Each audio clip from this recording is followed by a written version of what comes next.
Hello everyone, this is me Hafiz Usama Sultan and welcome to my YouTube channel. So guys, मेरे पास बहुत से लोगों को क्वेश्चन आ रहा था कि सर, अगर हम टी शर्ट का बिजनेस स्टार्ट करते हैं तो उसे हम कैसे सक्सेसफुल बना सकते हैं। क्या आपको पता है कि बेवकूफ.com जो सिर्फ 30,000 की इन्वेस्टमेंट से स्टार्ट हुआ था, आज मंथ का 10 करोड़ रेवेन्यू जनरेट कर रहा है। वहीं सोल्ड स्टोर जो सिर्फ 6 लाख से स्टार्ट हुआ था, आज मंथ का 3.5 करोड़ रुपए अर्न कर रहा है। बायोन जैसे स्टार्टअप जो सिर्फ 1 लाख से स्टार्ट हुआ था, आज मंथ का 3 करोड़ से ज्यादा अर्न कर रहे हैं। एंड इनफैक्ट न्यू ब्रांड जैसे वेयर योर ओपिनियन, नए ब्रांड ने भी आते ही 1 करोड़ का रेवेन्यू जनरेट किया है। अगर आप पाकिस्तान की बात करें तो पाकिस्तान में टी शर्ट का market day by day increase होता जा रहा है। करंट सिचुएशन की बात करें तो 5500 करोड़ रुपए का मार्केट है टी शर्ट का पाकिस्तान में। फिर भी 90% स्टार्टअप जो प्रिंटिंग बिजनेस में है वो एक्चुअल में लॉस में है और सिर्फ 10% स्टार्टअप प्रॉफिट बना रहे हैं। और उसमें से भी कुछ ऐसे स्टार्टअप आ जाते हैं जो हाफ से भी हाफ प्रॉफिट बना रहे हैं। सो गाइस, अगर आपने अभी तक मेरे YouTube चैनल को सब्सक्राइब नहीं किया तो जल्दी से मेरे YouTube चैनल को सब्सक्राइब के साथ साथ बेल आइकन को प्रेस कर दें ताकि हर नई आने वाली वीडियो आप तक पहुंच सके। सो गाइस, आज वीडियो में मैं आपको बताऊंगा कि बेवकूफ.com की ऐसी कौन सी चीजें हैं जो एक्चुअल में टी शर्ट बिजनेस को इतना सक्सेसफुल बनाती हैं। सो गाइस, आज हम बात करेंगे what make tea shirt business successful. So let's start. सबसे पहले हम बात करते हैं बिजनेस मॉडल की। आइए मैं आपको एनिमेट करके दिखाता हूं कि इनका पूरा बिजनेस मॉडल का आखिर चक्कर क्या है टी शर्ट बिजनेस को लेके। जो सबसे पहली जो चीज है वो है प्रोडक्ट। अब प्रोडक्ट बनाने के लिए इनके पास 3 प्रोसेस है। सबसे पहला प्रोसेस है सोर्सिंग का, एंड सेकंड प्रोसेस है डिजाइनिंग का, एंड थर्ड प्रोसेस है प्रिंटिंग का। सोर्सिंग की बात करें तो सोर्सिंग का मतलब है जो बेसिकली इनका रॉ मटेरियल होता है, जो प्लेन टी शर्ट इनके पास होती है वही सोर्सिंग है। पाकिस्तान की बात करें तो सियालकोट सोर्सिंग होती है, लाहौर से सोर्सिंग होती है और मुल्तान में इसकी बहुत बड़ी बड़ी फैक्ट्रीज है, वहां से सोर्सिंग होती है। इसके बाद सेकंड प्रोसेस है डिजाइनिंग का।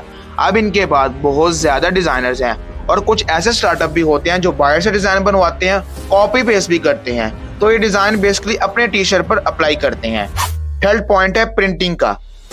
तो कुछ स्टार्टअप का खुद से प्रिंटिंग का सेटअप होता है और कुछ स्टार्टअप का आउट ऑफ सोर्स से प्रिंटिंग करवाते हैं। तो इन 3 प्रोसेस से क्रिएट होता है इनका बिजनेस प्रोडक्ट जो है टी शर्ट। इसके बाद वो अपने प्रोडक्ट को ई कॉमर्स वेबसाइट पे लिस्ट करते हैं।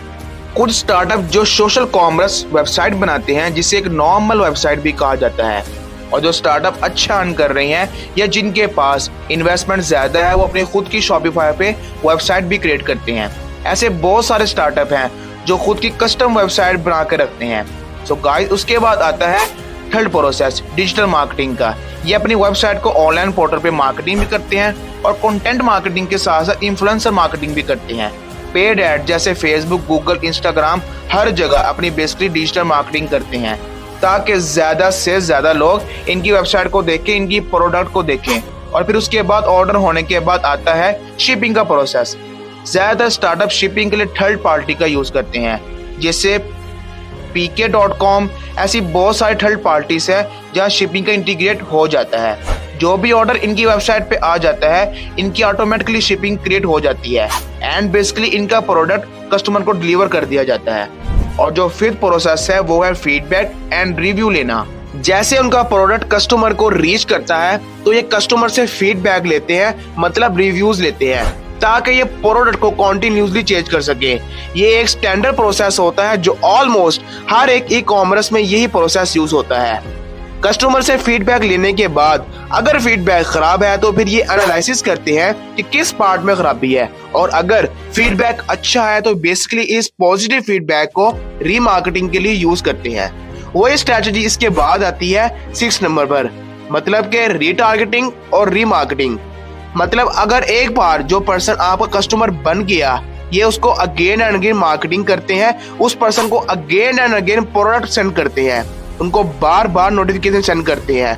नोटिफिकेशन के बहुत सारे चैनल्स होते हैं, जैसा कि व्हाट्सएप एक चैनल है, SMS एक चैनल है, ईमेल एक चैनल है, इन ऐप नोटिफिकेशन एक चैनल है। ऐसे बहुत सारे चैनल हैं जिन पर कस्टमर को अगेन एंड अगेन रीमार्केटिंग और रीटारगेटिंग करते हैं, जिसकी वजह से बार बार सेल जनरेट होती है। और इसके बाद जो लास्ट प्रोसेस है वो है मर्चेंडाइजर ऑफिशियल। मतलब पार्टनरशिप करना या कोलैबोरेशन करना। तो ज्यादातर प्रिंटिंग बिजनेस ऑफिशियल मर्चेंडाइजर्स के लिए अलग अलग पार्टनर्स के साथ कोलैबोरेशन करती है। जैसा कि आप देख सकते हैं बेवकूफ.com में डिफरेंट मीडिया हाउसेस के साथ कोलैबोरेशन करती है। इसी तरह सोल्ड आउट स्टोर के साथ बहुत सारी इकोनॉमिक कंपनीज का कोलैबोरेशन है। वैसे ही जो भी प्रिंटिंग कंपनीज रहती हैं ये अपने डोमेन के आसपास वाले हाउसेस के साथ या फिर जितने बाकी पार्टनर्स हैं उनके साथ कोलैबोरेशन करती है और फिर एक मर्चेंडाइजर ऑफिशियल पार्टनर बन जाती है। लेकिन अगर आप ओवरऑल देखें तो सारे टी शर्ट बिजनेस में बिजनेस मॉडल ऐसे ही होते हैं, ऑलमोस्ट मतलब सेम ही होते हैं।